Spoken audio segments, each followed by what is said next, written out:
welcome to the AIMinds podcast. This is a podcast where we explore the companies of tomorrow being built AI first. I am your host, as always, Dimitri Os, and this episode is brought to you by the #1 speech-to-text and text-to-speech API on the internet, Deepgram. It's trusted by the world's top conversational AI leaders, startups, and enterprises like Twilio, NASA, Citibank, and good old Spotify. We are joined today by my man Jay, the founder of SummarAIze. How you doing, Jay? Doing well. Thanks for having me on the show. Super excited to chat today. Well, I know that you are a marketer by trade. You've started SummarAIze and have been having some awesome success. I want to get into what the product does and your inspiration behind it, but I would really love to hear a little bit about your journey before you started the product, how you got the entrepreneurial bug, per se, and this isn't your first rodeo, is it? No. So I am definitely one of the people that prescribes to that idea that to have a successful business, you kind of have to go through a couple of failure tries. Yeah, so I worked on a couple of my own products with a technical co-founder.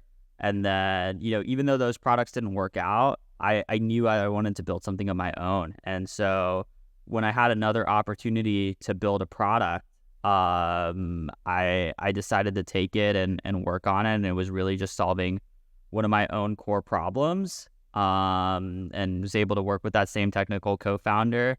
And now we actually have a real business, which is really exciting to kind of work on. Well, from what I understand, you had a lot of success with one of your previous products and company, Swipely. Can you explain the success, but almost like this tension that you had? Yeah, so Swipely was the first product that I really launched on my own.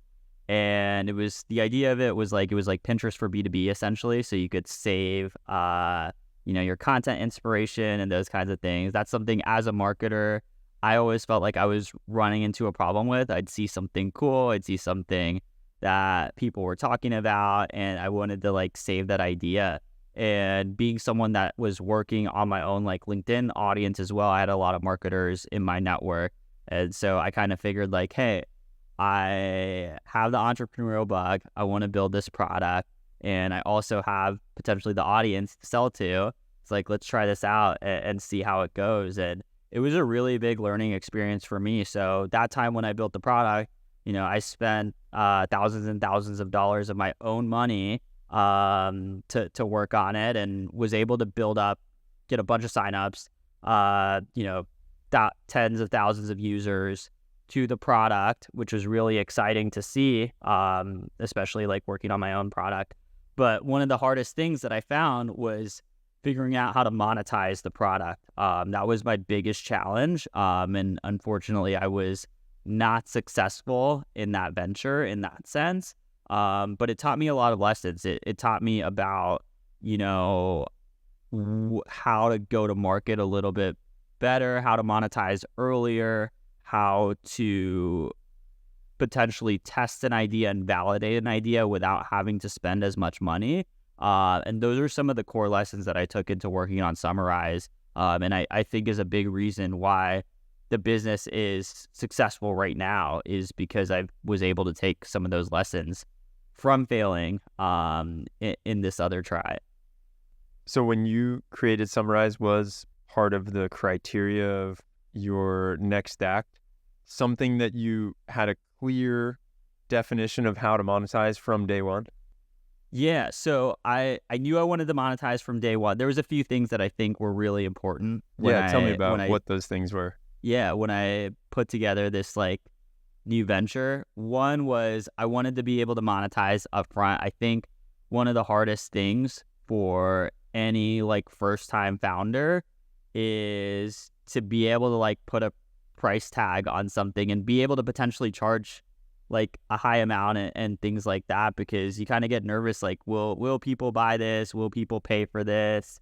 Will I be able to do that? Should I just try and get as many people like aware of this as possible. But I think it's really important to monetize up front, especially if you're going to be bootstrapping, which we are. So like that was one thing that was really important for me.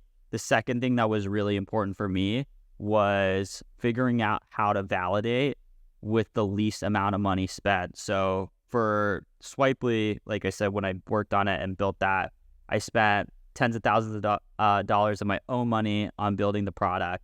This time, we only spent $300 to like create a functioning MVP with no and low code tools to really validate the idea and see if people were willing to pay for it.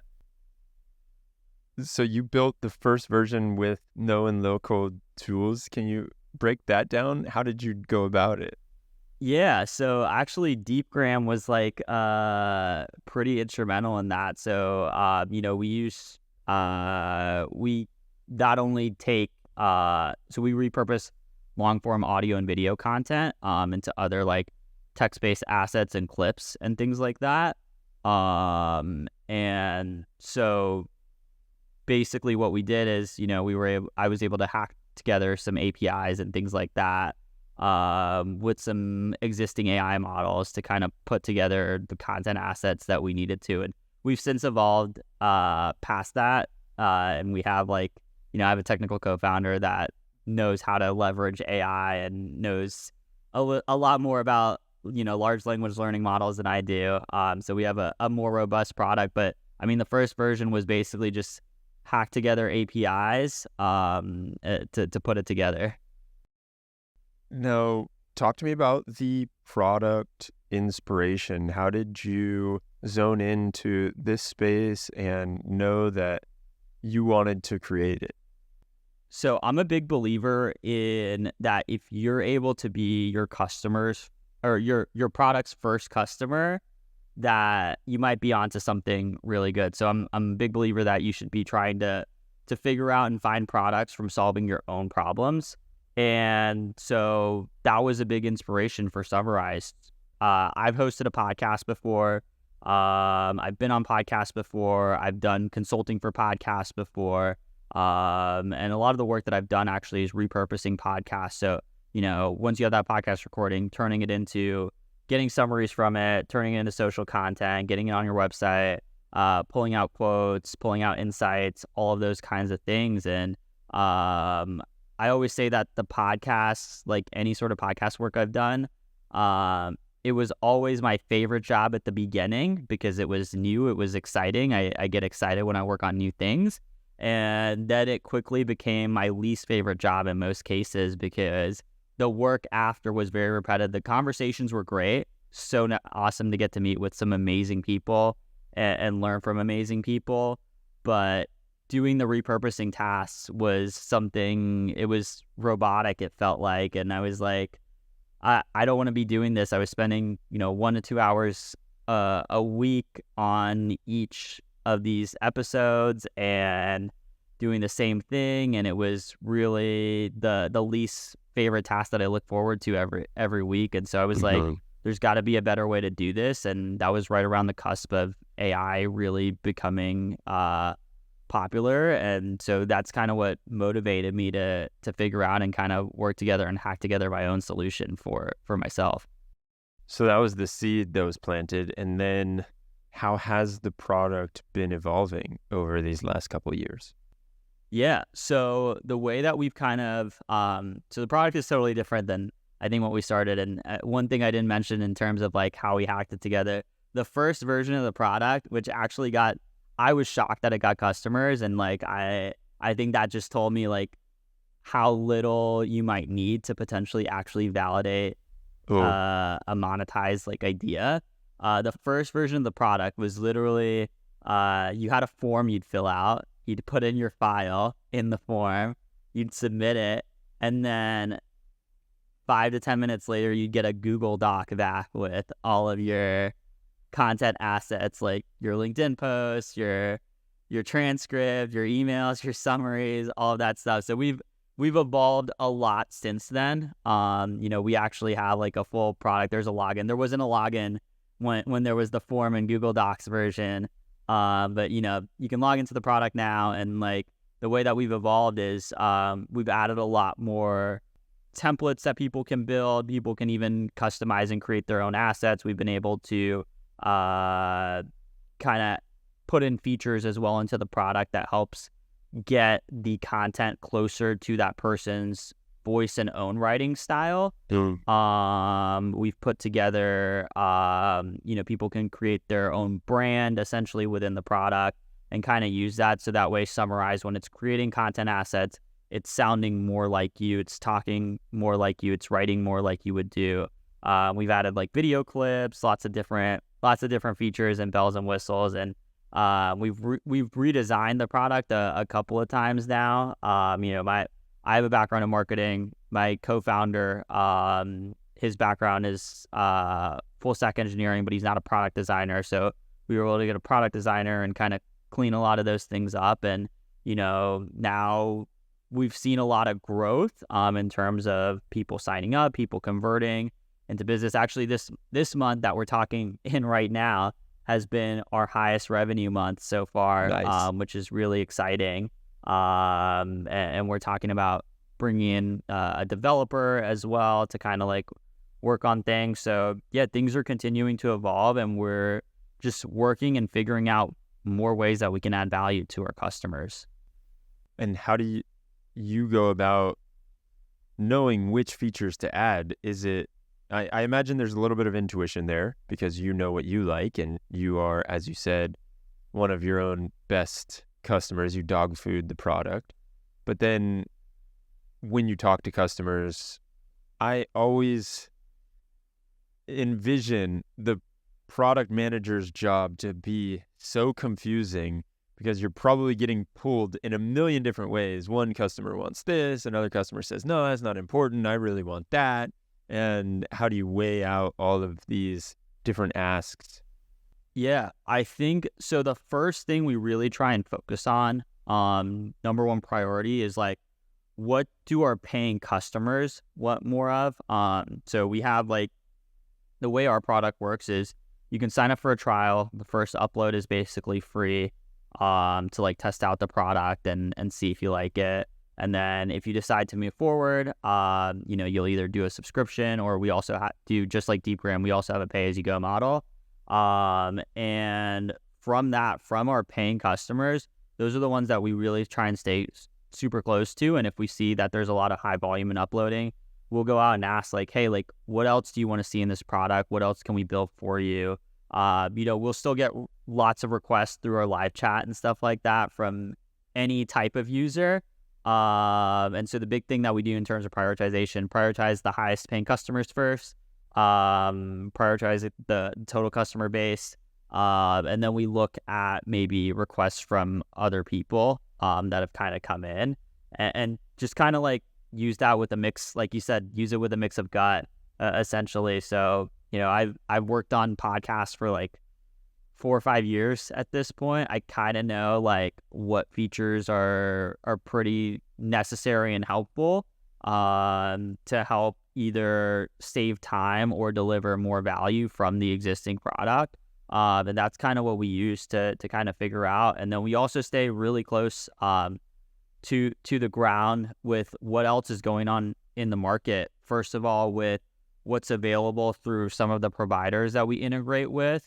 And then the second thing is figuring out what our competitors are working on as well. Because I think, since when we started, there weren't really many players in the space. We were like pretty much, I think, like second one to market. And now there's a lot more competitors. So just kind of like understanding and seeing where everyone else is going and figuring out where we can kind of carve out our own niche, which I think is really important. We don't want to be just another copy of another product or someone else have a copy exactly of our product. We need to have a unique set of features, a unique set of value props that we can offer, so that way we are able to convince people to convert and use our product more. So at the risk of derailing this whole conversation, I want to take it in a different direction because you dropped a little Easter egg before we hit record on how you've been able to keep your personal energy up high and you've been figuring out some tips and tricks on what works best for you. Can you explain that a little bit more? Because as a founder, I imagine you're constantly getting bombarded with fires that you have to deal with, and it's easy to get a little bit burnt out. So what are you doing? Yeah, there's a few things that I do, and I feel like I've gotten a little bit better at this. And I'm not gonna come here and say like I've figured out like the best Magic recipe? playbook and Yeah. yeah, the perfect answer, anything like that. So like the caveat is this works for me. Maybe it works for someone else, maybe it doesn't. A few things that I do, I really like to, first of all, I focus on trying to get through all of my deep work tasks, like things that, I really need to carve out and spend a lot of energy on in the morning. That's something that's really important to me. I will also make sure and try and work really off of my energy peaks. And you can kind of like, there's stuff on this too, like that's available to like research, which I personally prescribe to, which is like, your energy really comes in peaks and waves. And like, if you're able to work at some of those peaks, like you can be extremely productive.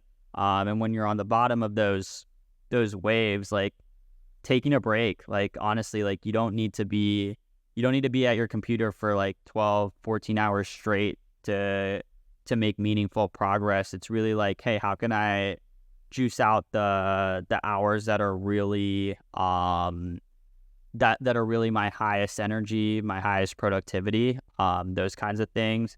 I'm also a really big advocate of having a healthy-ish lifestyle, I would say. So, I try and make sure and go to the gym every day. I try and go for a walk when I can. I found those things to really help to get rid of a lot of stress and clear my mind a little bit.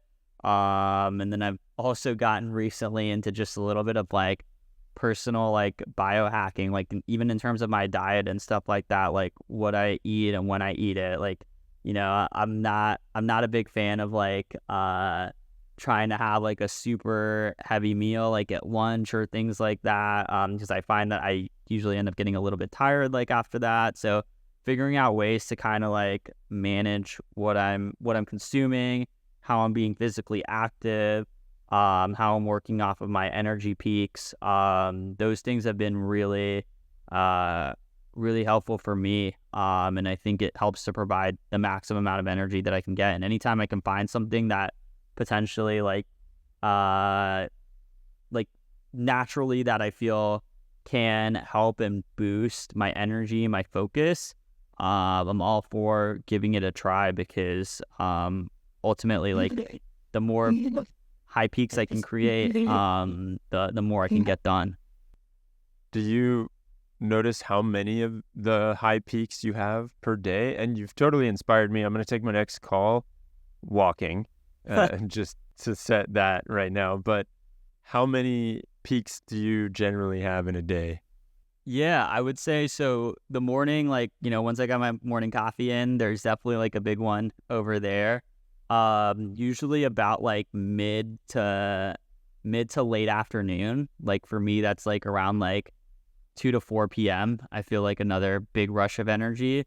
Nice. And then usually like evenings, like late night too, like I can gather up another big like energy burst as well. And so between that time, what I try and do is I do try and take breaks maybe, and that might be like, hey, like I'm trying to take a break like at like 1 o'clock or something, because I know that my energy is not going to be high enough, and that's a good opportunity to do something else where I don't really necessarily need to do like as much critical thinking, and it's more of just like things that I can do that are doing functions versus like me having to think through how to put this together. So like things like creative writing tasks, or like brainstorming, or like anything else that's like deep work related. Like some of those tasks just don't work at some of those times for me. And so like figuring out like even like meetings are great to like plug in during those times, because like I know like I've got to be there, and I can show up, and I can talk through things, but I don't necessarily have to be at my highest level of energy on every single meeting to be able to get through stuff. So yeah, that's been really big for me, is like I also try and be really protective of my calendar because I find, for me personally, and like I said, I don't think it's the case for everyone. For me personally, when I have like 3 or 4 meetings in a day, by the time I get to the end of that, like I feel just like mentally drained. I don't know if it's like having to be in front of the camera for so long, or like talking, or what it is, but yeah, so any of those things that I can try and figure out and kind of manage and control, and kind of create my own schedule, I find that I'm able to work a lot better in that sense. Excellent. Well, Jay, thank you so much for coming on here and chatting with me. This has been a blast, man. Yeah, thanks for having me. Super fun conversation, and we got to talk about a lot of things that sometimes I don't get to talk about as much in other podcasts. Excellent.